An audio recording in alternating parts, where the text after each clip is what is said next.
The exam was on Monday, and the GSIs are grading them. Now the short answer, and we're almost done with the multiple choice. So our goal, like last time, is to be able to release the grades on B-Space by Monday sometime, a week after the exam. Okay? If you haven't taken the exam already, that is problematic, and you should be speaking to your GSI ASAP. Okay, we are entering the third and final unit of the course. In this third and final unit, we are going to get to talk about some very interesting and fun and very obviously social psychological topics. These include today talking about groups and how they function and different processes that happen in them and how we're influenced by them.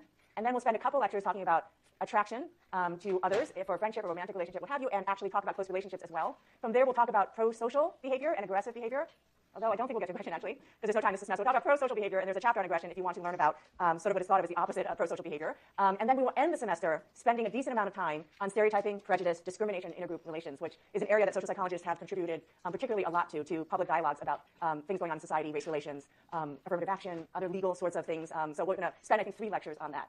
Okay, so today we're going to start talking about groups, and what I want you to do to start off this topic is just to quickly jot down a label for 3 groups that you consider yourself a part of. So if you could just take 10 seconds to do that, that would be terrific.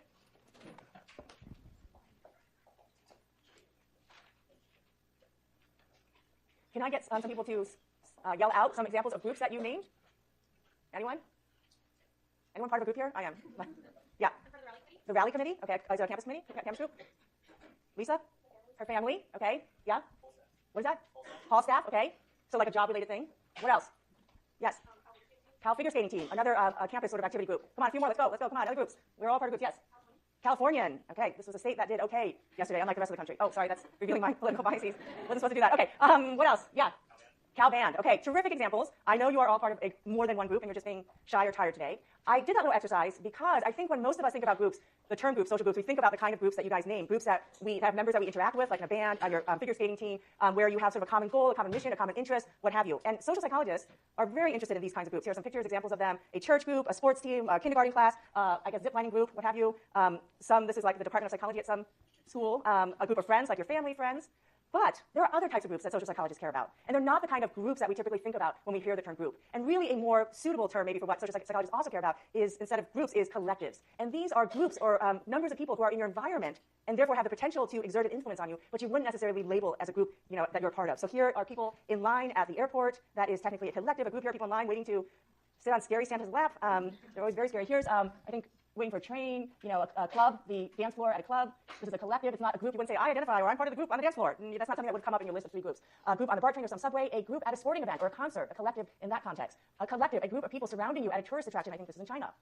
What I'm trying to get at is a distinction between social groups as we normally think about them and less social or non-social groups, which I'm going to use interchangeably with the term collectives. So let me define exactly what I mean by these things. Social groups are those where you have 2 or more people. Okay, a single person does not make a group. That is true of any kind of group. A social group is 2 or more people who interact and who are interdependent in some way. Their outcomes depend in some way on each other, like a work group, an orchestra group, the figure skating group, the band group, the rally committee, what have you.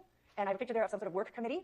And the non-social group, it's called non-social because you may not technically interact with anyone in the group. Okay, it refers to when you have 2 or more people in the same place at the same time but don't interact with one another. And you certainly may not know every or any of the other people in this group, this non-social group. And a classic example of this is a stadium crowd. Okay, the idea here is that even though it's a non-social group, being a part of a stadium crowd, being a part of the line at the BART station, being a part of the security line at the airport can nonetheless exert a social influence on you. Social in the sense that it's other people, even though you don't know their names, who they are, interact with them, what have you. In section, you will talk a bit about social groups, some interesting phenomena that happen in social groups, and we will talk about a particular kind of social group known as social identities, like gender, race, Californian, sexual orientation, religion, what have you, when we talk about intergroup relations, in-groups and out-groups, because those are the kind of groups that people care about when we're talking about prejudice, stereotyping, discrimination, and so forth. But today in lecture, we're going to focus on non-social groups or collectives. Okay, so that's going to be our focus today, and all I will be lecturing on in terms of this particular chapter. So you're going to be relying quite a lot on the textbook for this particular content. Okay, and the question that social psychologists have been particularly interested in when it comes to collectives is, how does the presence of other people, being part of a collective, having other people present in your environment, influence, in particular, performance? And now this might sound like, how odd, what an odd focus to have, but if you think about it, you can come up with a lot of examples how having an audience, essentially, being a part of a collective can impact people's performance. So imagine somebody who is really good at running, and she's on the track team at Cal, and her name is Julie, let's say, and she runs track. She's one of the top runners on her team, and what she has noticed is that she tends to clock the best times when she's actually competing, okay, when there's other people around, when she's part of this collective, when there's a big crowd around. Okay, so for her, being a part of a collective, having an audience, other people being present, she tends to clock much better times. It seems to improve her performance versus when she doesn't have a lot of people around or when she's running by herself. Okay, presumably you guys can think of circumstances and tasks and situations where you've had this experience, where having an audience brought out the best in you. You were able to really shine at whatever the particular task or skill at hand. Can someone give me an example of this in their own life where having an audience seemed to improve your performance? Yes?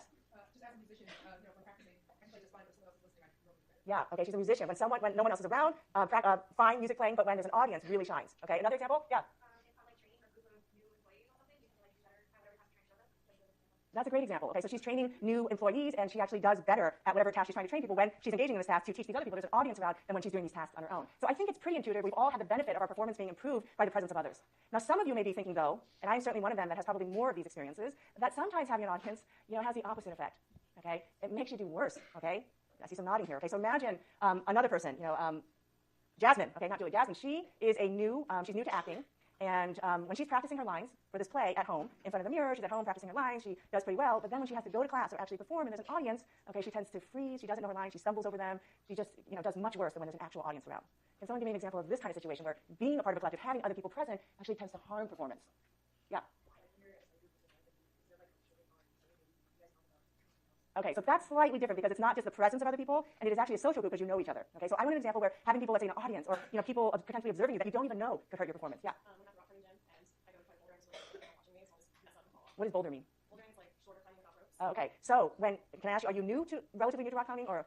Okay, so her example is when there are other people present, it's not like she knows them or anything, but when there are more people milling about, also rock climbing, she tends not to do so well at bouldering than when she's by herself trying it out. One more example of a collective harming performance. Alex. I play golf. If there are a lot of people like me behind us, I do much. Okay, so versus when there's nobody present. Yeah, Okay. my friends are maybe waiting on us, I also play the ball. Okay. I think we've all been in this situation before as well. So what's the deal here? Okay, what's the deal, social psychologist? Is being part of a collective a good thing or a bad thing for performance? Well, it's both, of course. What is often credited as being the first social psychology published experiment in 1898, which is a very long time ago, Norman Triplett was very interested in this question of how the presence of others influences people's performance. And I want to point out here, and you'll see why about halfway through the lecture, that we're talking here about what I'm going to call individual tasks. And what I mean by that are tasks where your individual performance, your individual contribution, how you do as an individual can be evaluated. Not a task where contributions are pooled and there's a group grade, no one can tell how much you're pulling your weight or not, how well you specifically did. Rather, it's a group kind of task. I'm talking about tasks where you and how well you acted, how well you ran, how well you played music can be evaluated. Okay, so in that spirit, Norman Triplett, that's so random. I barely even know who that is. That is so weird. Okay.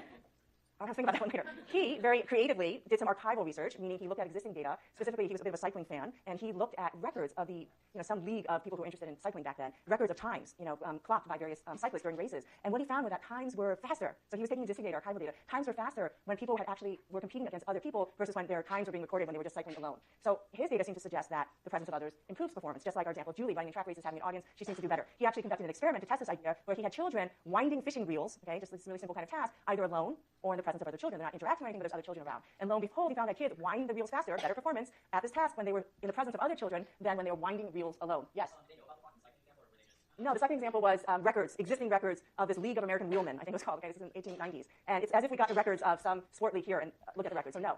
Okay, let's leave it at that. You will read in your textbook that this kind of effect of improving performance with the presence of others appears not to be limited to humans. I believe in your textbook it describes observations of ants whose task is to excavate dirt. It's a very important task in their lives, apparently. And they tend to excavate more and more quickly when there are fellow ants present than when they are alone.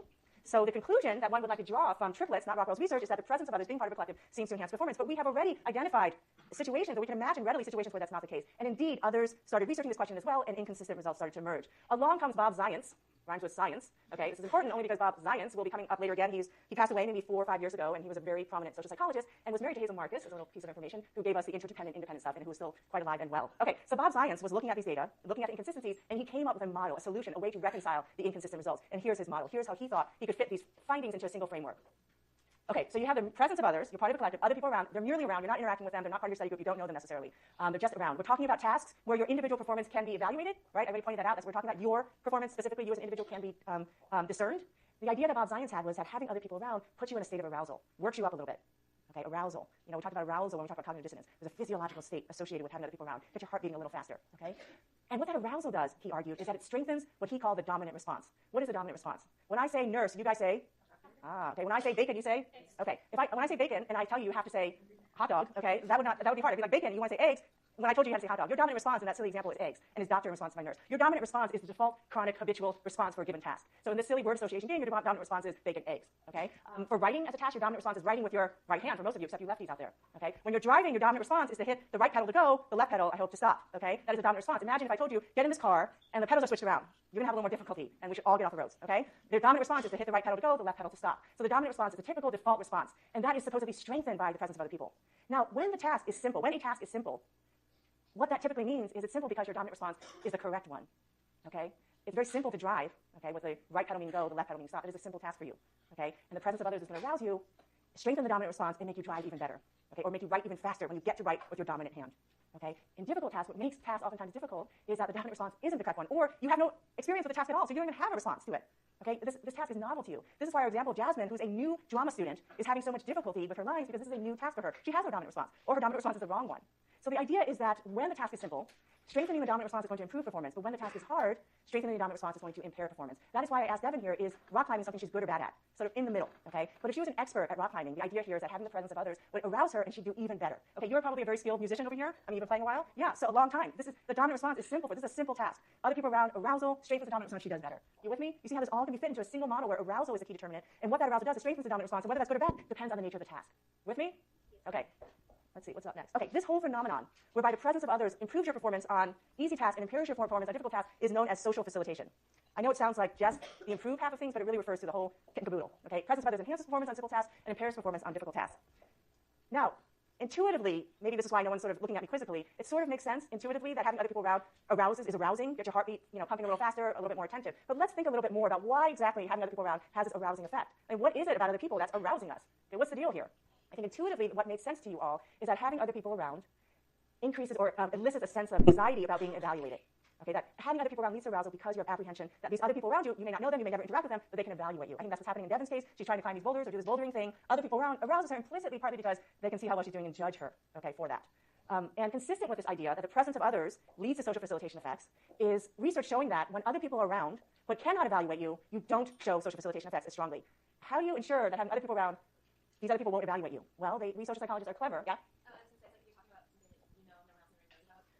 Right, so that could be a situation where other people are around, but you know you're the expert, and people don't know anything about this. Okay, so in the case of Devin here and her bouldering, it could be a ton of people who've never rock climbed in their life, and the idea from this account would be that it wouldn't arouse her because she knows that they don't know any better, they can't do better. Okay, but in a less realistic way, social psychologists have manipulated ability to evaluate the participant by having people present in the room when you're engaged in a task. So you have the people present there, but they're blindfolded, so they cannot see how well you're doing the task. And lo and behold, when they're blindfolded, consistent with the idea that they can evaluate you because it's a visual requiring evaluation task, you don't get social facilitation effects as well. And they had some cover story that made this not seem like a weird situation, that these people had to be blindfolded because they were getting ready for some perception experiment later on, something that made it not completely bizarre to be sitting in a room with other people with blindfolds on. Okay, but it's consistent and I think intuitive that other people around, they can evaluate me, and that is arousing. And that arousal benefits you if the dominant response is the correct one, a simple task, but it hurts you when it's a difficult task and the dominant response is wrong.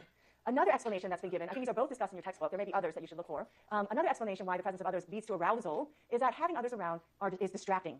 It creates attentional conflict. I'm trying to concentrate on climbing this rock. I can hear the scuffling, I can hear the talking, I can hear people laughing. It's distracting, and that attentional conflict the presence of others elicits is arousing. Okay, I can't just focus on the task at hand because I'm also having my attention being pulled toward other people in the environment. What that means is that you could get social facilitation effects when anything in the environment is distracting. So it could be a really loud noise outside, like a construction thing happening outside. And if this explanation is correct, that should create attentional conflict, arousal, and therefore social facilitation effects. Okay, that's the logic of this particular account. This particular account also suggests then that if other people are around but you're not distracted by them, then you're not going to get arousal and social facilitation effects. And a really good example of this, I think, is people like myself who love to work in cafes. Okay, I know a lot of people who are like, how can you work? There's all these people around. I don't even notice. Okay, and so there's no arousal, there's no social facilitation effects. For someone who's not accustomed to working at a cafe, having other people around, you're trying to work on your paper or whatever it is, that will create attentional conflict and arouse you, and you'll do better at the task at hand if it's a simple task, but worse on the task at hand if it's a difficult task. With me? I don't have a clear winner for you of which account is correct. My gut is that different situations, these explanations differentially apply to. Okay, it's not something we need to decide a winner of. It may be the case of distraction and attentional conflict as well as evaluation apprehension going on at the same time. Okay, iClicker time. The only iClicker thing today. All of the following are examples of this phenomenon of social facilitation, except one of them.